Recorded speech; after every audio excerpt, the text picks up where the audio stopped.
I'm out here in my garden. I've got some tomatoes that need to be picked, and I have some peppers that need to be picked, so let's get out here and harvest some stuff.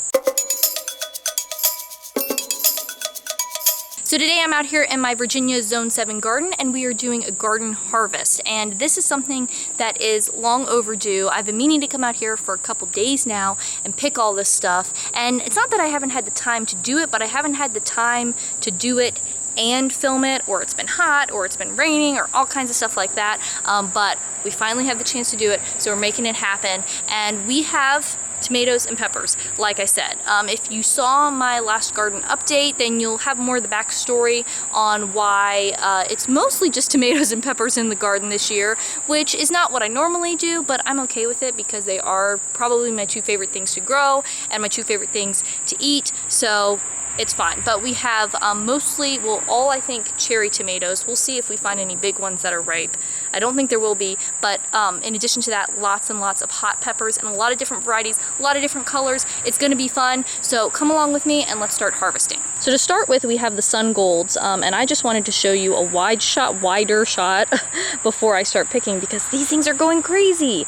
They are one of my top favorite tomatoes. I mean, they're beautiful color, wonderful flavor, very productive, and I mean, look at the growth. These cages are like 4 feet tall, and these plants are 5-6 feet tall, and I've even had to, you know, do some little work here with some fabric scraps. This is an old pair of workout pants. I got a hole in the crotch, so I couldn't wear them anymore, so I've cut it into nice little supports for the tomatoes. So I've got them tied up here because they're like falling out of the cage, going everywhere, so there's a lot over here that needs to be picked.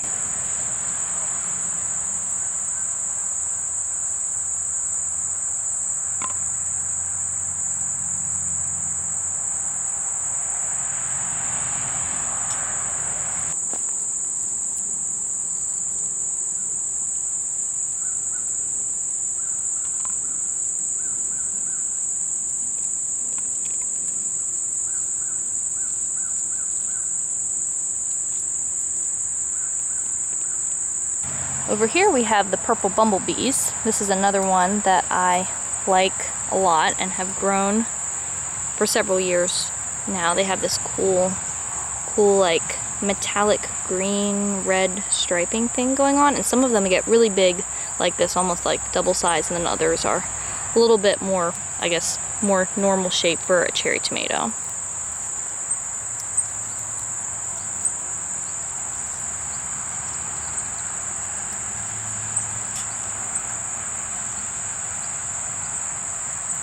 Moving on to peppers, we have some jalapenos. These are the Craig's Grande Jalapeno. These are actually the first ones of these I'm getting. So they're kind of a larger jalapeno.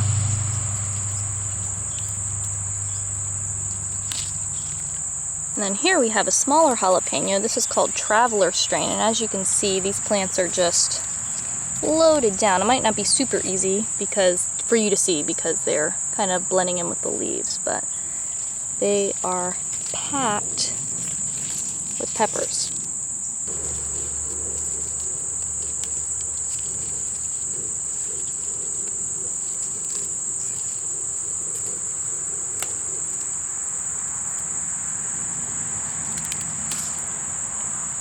These are Buena Mulata peppers, and they are also being quite productive. I will never get over that purple color. They start off this color, and if you leave them on, they'll change. There's actually one down here has been left on a little bit longer. He's actually started to turn red, but I like to pick them when they're purple because it just means the plant can put more energy into making more peppers, but also that color, you cannot beat that. So I just take them early, and you know, if I miss one, then it's okay. They won't go bad. They'll just keep ripening up.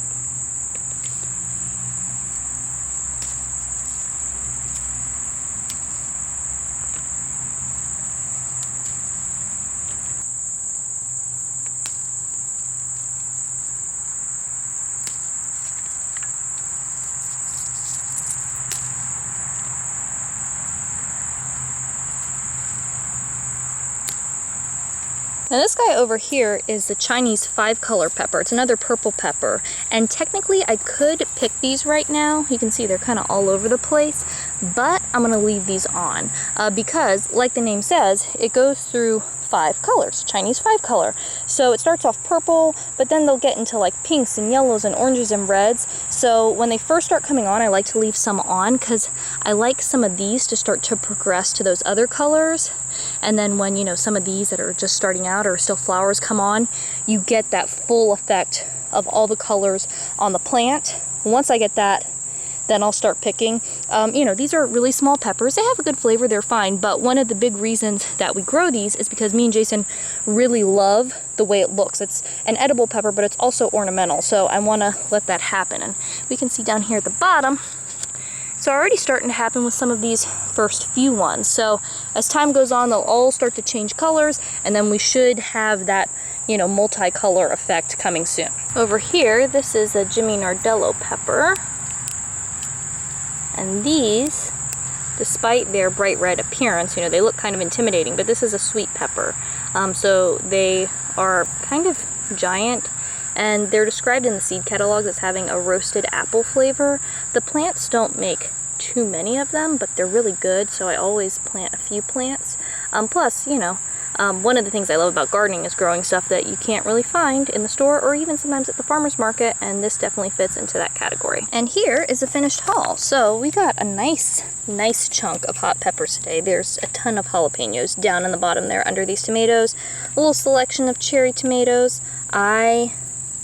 These Sungolds, I can't talk enough about them. They're beautiful, they're delicious, grow them. They're so yummy.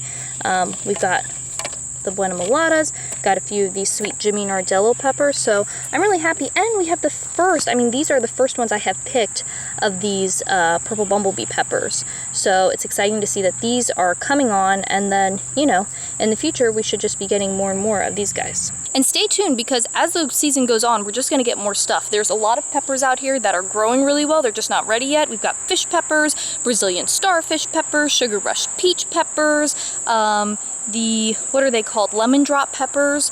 Those did really well last year. The plants look really good, so I think we're gonna have a lot of those too. So there's definitely more to come as far as the garden is concerned. But let me know in the comments, how's your garden going? Are the cars driving by really loud while you're trying to film your video? Is stuff growing well? Are you having any troubles? What kind of stuff are you growing? I'd love to hear all of that in the comments. And if you happen to be new here and you want more healthy eating tips and nutrition info and videos like this one, then make sure that you subscribe, because eating healthy and living a healthy lifestyle really doesn't have to be complicated, and I want to show you how to do it. And if you want to watch some more videos, I have a couple linked over here that you might like. Thanks for watching. I hope you're having a great day, and I'll talk to you next time.